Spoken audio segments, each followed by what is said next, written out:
Hi అండి, అందరికీ నమస్కారం అండి. ఈరోజు మధ్యాహ్నం లంచ్ చూసేద్దామండి. అన్నం వండేసానండి. ఇది పొట్టేల తల తీసుకొచ్చారండి. పొట్టేల తల వండి పెట్టానండి. పొట్టేల తల తినని వాళ్ళకి చికెన్ కర్రీ అండి. చిక్కటి గ్రేవీతో చికెన్ కర్రీ చేశాను. రసం అన్నం అండి. చిన్నపిల్లలు ఉన్నారు, చిన్నపిల్లల కోసం రసం అన్నం చేశానండి.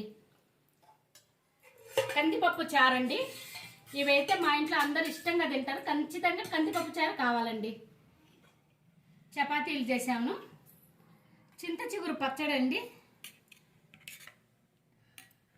పెరుగు. ఇవన్నీ నాన్ వెజ్ తిన్న తర్వాత స్వీట్ అండి. లాస్ట్ మరి నాన్ వెజ్ తిన్న తర్వాత స్వీట్ తినాలి కదండి, అందుకని స్వీట్ తెప్పించానండి బయట నుంచి. ఇవి స్వీటు. ఈరోజు ఐటమ్స్ అయితే ఇంతేనండి. నచ్చితే లైక్ చేయండి.